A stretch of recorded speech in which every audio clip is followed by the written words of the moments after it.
안녕하세요. 오늘 저희가 함께 파헤쳐볼 자료 묶음은 정말 흥미로운데요. 신학자 바울이 당시 유대교의 전통적인 종말론, 그러니까 세상의 마지막에 대한 그림을 어떻게 급진적으로 다시 그렸는지에 대한 분석 자료들입니다. 여기서 제가 딱 꽂혔던 표현이 단순히 다시 생각했다가 아니라 다시 그렸다는 거예요. 네, 그 표현이 핵심이죠. 이건 그냥 지적인 수정, 이런 차원이 아니었던 거죠. 맞아요. 말 그대로 사람들의 상상력에 아예 새로운 지도를 쥐어준 거니까요. 미래를 보는 방식을 근본적으로 바꿨다는 뜻이네요. 그래서 오늘 저희의 미션은 이겁니다. 먼저 1세기 유대인들이 가지고 있던 원래의 미래 지도는 어떤 모습이었는지 좀 살펴보고, 그 다음에 바울이 메시아와 성령이라는 두 개의 새로운 중심축으로 그 지도를 어떻게 완전히 재창조했는지 따라가 보겠습니다. 네, 그 다시 그렸다는 걸 제대로 이해하려면 당시 유대 신학이 씨름하자는 아주 근본적인 질문을 먼저 알아야 해요. 어떤 질문이었죠? 바로 만약 이스라엘의 하나님이 온 세상을 창조한 유일한 하나님이라면 왜 세상은 이토록 엉망진창이고 왜 이방 민족들이 하나님의 백성을 억압하는가라는 질문이죠. 아, 이건 그냥 불평이 아니었어요. 뭐랄까 하나님의 명예에 대한 질문이었던 거죠. 그렇군요. 그래서 종말론은 단순히 미래에 대한 호기심이 아니라 하나님께서 이 모든 것을 바로잡아 자신의 명예를 회복하실 미래, 즉 하나님의 미래에 대한 이야기였습니다. 와, 그러니까 미래에 대한 희망이 곧 하나님에 대한 믿음 그 자체와 직결되어 있었던 거네요. 자, 그럼 바울 이전에 그 원래의 지도, 그건 어땠나요? 1세기 유대인들이 그토록 기다렸던 미래는 구체적으로 어떤 모습이었어요? 아주 단단하고 오래된 몇 개의 기둥이 있었습니다. 첫 번째 기둥은 야훼의 날이에요. 하나님께서 역사에 직접 개입하셔서 세상의 모든 악, 특히 하나님의 백성을 억압하는 이교도 제국들을 심판하시는 그런 위대한 날에 대한 기대죠. 잠깐만요. 심판의 날이라니. 듣기에는 좀 무서운데요. 이게 어떻게 희망의 그림이 될 수 있는 거죠? 그냥 모든 게 끝나는 날처럼 들리기도 하고요. 아주 좋은 질문이에요. 그들에게 이건 파괴적인 끝이 아니었어요. 오히려 새로운 시작을 위한 필수적인 대청소 같은 거였죠. 대청소요? 네, 그래야만 두 번째 기둥인 새로운 창조가 가능해지니까요.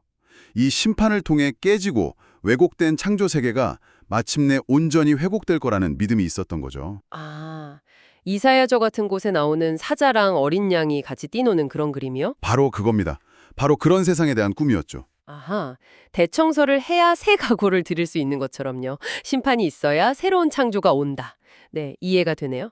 그럼 다른 기둥들은요? 세 번째는 하나님 나라의 건설입니다. 이 모든 과정을 통해 마침내 하나님의 통치권, 그분의 주권이 온 세상에 명백하게 세워지는 거죠. 더 이상 로마 황제가 아니라 하나님이 진짜 왕이시다. 이런 선언이군요. 그렇죠. 그리고 이 모든 위대한 일을 이끌 인물, 즉 네 번째 기둥이 바로 메시아의 도래입니다. 하나님께서 기름 부어 세우신 왕이 나타나서 이스라엘을 구원하고 하나님의 정의를 온 땅에 실현할 거라는 기대였죠. 자료들을 보다가 정말 제 눈길을 사로잡은 개념이 있었는데요. 바로 계속되는 포로기라는 개념이에요. 역사적으로는 바벨론에서 돌아왔는데 왜 여전히 스스로를 포로 상태라고 생각했다는 건지 이게 좀 와닿지 않더라고요. 그게 당시 시대 정신을 꿰뚫는 아주 중요한 통찰입니다. 맞아요. 지리적으로는 고향 땅에 돌아왔죠. 하지만 주변을 둘러보면 여전히 로마의 지배 아래 있으니까? 바로 그거죠. 거대한 이교도 제국의 지배 아래 있잖아요. 그리고 구약의 선지자들이 약속했던 완전한 회복, 예를 들어 하나님의 영광이 눈부시게 성전으로 돌아오고 뭐 그런 일들은 아직 일어나지 않았다고 본 거예요. 아, 그래서 그들은 자신들의 시대를 아직 끝나지 않은 이야기, 일종의 영적 포로기로 이해했던 겁니다. 아하. 그러니까 몸은 집에 왔는데 아직 진정한 의미의 자유와 해방, 그 약속의 완전한 성취가 이루어지지 않았으니까 사실상 포로 상태나 다름없다고 느꼈다는 거군요. 바로 그겁니다. 그래서 그들의 마음속에는 과거 가장 위대했던 구원 사건, 즉 출애굽의 기억이 아주 생생하게 살아있었어요. 네네. 그리고 그 출애굽이 훨씬 더 큰 규모로 다시 일어날 것이다. 그런 새로운 출애굽에 대한 강렬한 기대를 품게 된 거죠. 로마라는 새로운 이집트에서 해방되어서 새로운 광야를 지나 마침내 온전한 약속의 땅으로 들어가는 그 위대한 서사가 미래에 다시 펼쳐질 거라고 믿었습니다. 자, 이 복잡하고 강렬한 기대의 지도 위에 바울이 등장합니다. 그리고 자료에 따르면 바울은 이 모든 것을 예수라는 한 인물을 중심으로 완전히 재배치하고 재구성해버려요.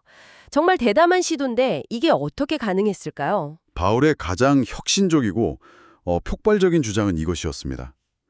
여러분들이 그토록 오랫동안 기다려온 바로 그 미래가 예수의 죽음과 부활 안에서 이미 시작되었습니다. 와, 이건 그냥 새로운 아이디어가 아니었어요. 시간과 역사에 대한 관점 자체를 뒤엎는 선언이었죠. 네. 바로 이 지점에서 바울 신학의 가장 큰 특징인 이미와 아직 사이에 그 창조적인 긴장감이 생겨나는 겁니다. 미래가 저 멀리서 오는 게 아니라 현재 속으로 뚫고 들어왔다는 거죠. 이미와 아직. 이 개념이 바울의 새로운 지도를 읽는 핵심 열쇠 같군요. 그럼 좀 더 구체적으로 들어가 보죠. 방금 말씀하신 그 새로운 출애굽에 대한 기대는 바울의 지도 위에서 어떻게 다시 그려졌나요? 바울은 로마서에서요.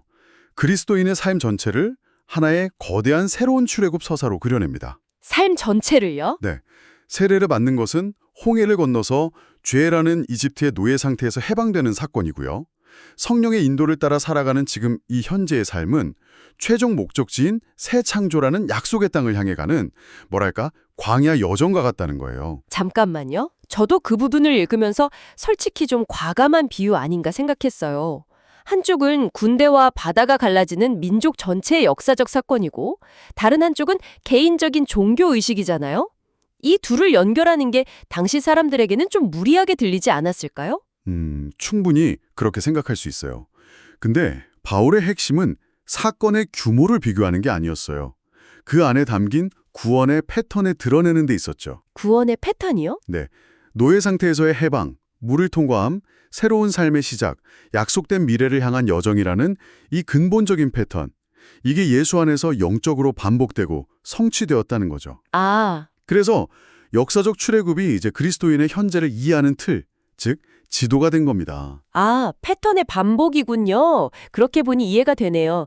그렇다면 포로기에서의 귀환이라는 주제는 어떻게 되나요? 그것도 예수 안에서 이미 시작되었다고 보는 건가요? 물론입니다. 바울은 예수의 십자가야말로 이스라엘을 오감해던 그 영적 포로기, 즉 율법의 저주를 끝낸 결정적인 사건이라고 봅니다. 십자가가요? 네, 갈라디아서 3장을 보면 아주 명확하게 나오죠. 메시아이신 예수가 나무에 달려 저주를 친히 짊어짐으로써 아브라함에게 약속되었던 그 축복이 마침내 모든 민족에게 흘러갈 수 있는 길이 열렸다는 겁니다. 포로 상태의 근본 원인이었던 저주가 십자가에서 해결되었다. 이런 선언이군요. 바로 그거죠. 알겠습니다. 이미 시작된 것들에 대한 설명은 이제 그림이 그려지네요. 하지만 여전히 큰 질문이 남아요. 누가 봐도 명백하게 아직 오지 않은 미래, 우리가 흔히 예수의 재림이라고 부르는 그 사건은 이 새로운 지도 위에서 어떻게 이해해야 할까요? 바울은 그 재림의 그림마저도 기존의 상상력을 뛰어넘어 새롭게 그립니다. 재림을 뜻하는 당시 헬라어 단어 중에 파루시아. 파루시아. 네, 이 단어는 원래 신학 용어가 아니었습니다. 로마 황제나 총독 같은 최고 권력자가 어떤 도시를 공식적으로 방문해서 자신의 존재감과 통치권을 과시할 때 쓰던 아주 정치적인 용어였죠. 와, 그건 몰랐네요. 그냥 오신다는 뜻인 줄 알았는데 황제의 행차 같은 뉘앙스가 있었군요. 바로 그겁니다. 바울은 의도적으로 이 단어를 가져와서 사용해요. 예수의 재림이 저 멀리 알 수 없는 곳에서 낯선 분이 갑자기 짠 하고 나타나는 사건이 아니라는 거죠. 그럼 뭐죠? 오히려 이미 하늘에서 왕으로 통치하고 계신 그분의 모습이 마침내 이 땅 위에 완전히 드러나는 사건이라고 설명하는 겁니다. 드러나는 사건이다. 네, 마치 오랫동안 무대를 가리고 있던 커튼이 쫙 걷히면서 그 뒤에 항상 존재했던 진짜 실체가 모두에게 명백히 드러나는 것처럼요. 와, 그건 정말 관점을 완전히 바꾸는 설명이네요. 그럼 우리가 흔히 생각하는 것처럼 이 세상을 버리고 천국으로 탈출하는 게 목표가 아니라는 말씀이시군요. 정확합니다. 오히려 그 왕의 통치가 이 세상으로 와서 이곳을 새롭게 변화시키는 게 목표라는 거고요. 맞습니다. 그래서 빌립보서 3장에서 바울이 우리의 시민권은 하늘에 있다고 말할 때 그건 우리가 나중에 하늘로 이사 간다는 뜻이 아니에요. 오히려 우리의 왕이 계신 수도가 하늘이기 때문에 그 왕께서 오셔서 이 땅에 있는 하늘나라의 전초기지인 우리와 이 땅 전체를 그분의 영광스러운 모습으로 변화시킬 것이다 라는 선언인 거죠. 아, 이래서 부활과 새 창조가 중요한 겁니다. 버려지고 폐기될 세상이 아니라 회복되고 완성될 세상에 대한 이야기니까요. 자, 그럼 메시아가 이세지도의 한 축이라면 자료들은 다른 한 축이 성령이라고 분명히 말하고 있어요. 솔직히 저는 종말론 이야기랑 성령 이야기는 별개의 주제라고 막연히 생각해왔거든요. 바울의 지도에서 성령은 도대체 어떤 역할을 하는 건가요? 그 두 가지를 연결하는 것이 바로 바울의 천재성입니다. 성령은 한마디로 이미 시작된 미래를 지금 여기서 체험하게 하는 하나님의 능력입니다. 미래를 지금 체험하게 하는 능력? 네. 바울에게 사람들 안에 성령이 임재하는 현상은 구약의 선지자들이 그토록 오랫동안 예언했던 새 언약의 시대, 즉 하나님의 미래가 도래했다는 가장 명백하고 확실한 증거였어요. 미래가 그냥 개념이 아니라 성령을 통해 현재의 실제가 되게 하는 거죠. 자료에 나온 알아본이라는 단어가 그 개념을 정말 잘 설명해 주는 것 같아요. 오늘날의 계약금이나 보증금이라는 뜻이라고 하더군요. 네, 완벽한 비유입니다. 성령은 하나님께서 장차 우리에게 주실 완전한 구원, 즉 우리의 몸이 부활하고 온 세상에 새로워질 그 전체 유업에 대한 보증 혹은 첫 할부금과 같아요. 첫 할부금이요? 그렇죠. 우리가 이미 첫 할부금을 받았기 때문에 집주인이 나머지 잔금을 모두 치르고 우리에게 집을 넘겨줄 것을 확신할 수 있는 거죠. 성령이 우리 안에 계시기에 우리는 미래에 속한 삶의 방식, 그 새로운 시대의 생명을 현재에 미리 맛보고 살아갈 수 있습니다. 아, 그래서 바울이 말하는 성령의 열매가 그냥 착하게 살아라는 윤리 목록이 아니라는 거군요. 바로 그겁니다. 그것은 새로운 규칙 목록을 억지로 지켜서 맺는 열매가 아니라 우리 안에 심어진 그 새로운 시대의 생명이 자연스럽게 밖으로 맺는 결과물이라는 거죠. 미래의 생명이 현재를 통해 피어나는 거군요. 네, 심지어 우리가 기도하는 방식까지 바꿔놓습니다. 기도하는 방식까지요?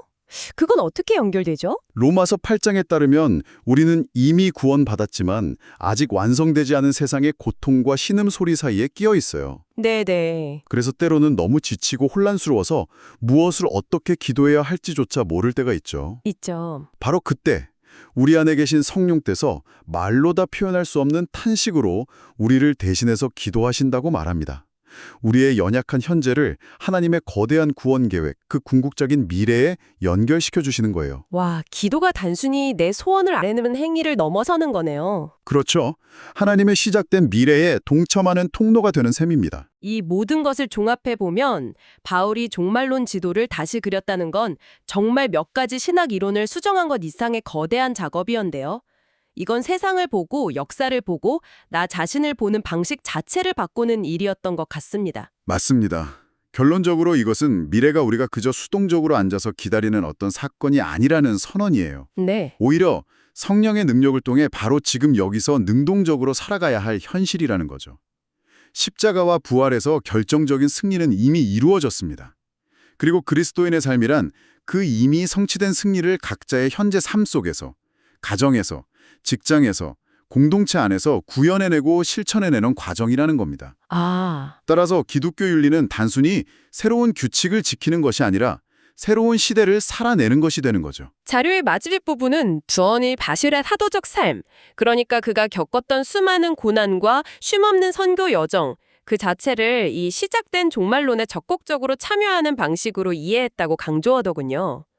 그렇다면 오늘 당신에게 이 이야기는 어떤 질문을 던지나요? 만약 새로운 창조가 이미 당신 안에서 그리고 당신을 통해 시작되었다면 당신의 오늘 하루는 그 미래의 현실을 미리 보여주는 어떤 작은 표지판이 될 수 있을까요?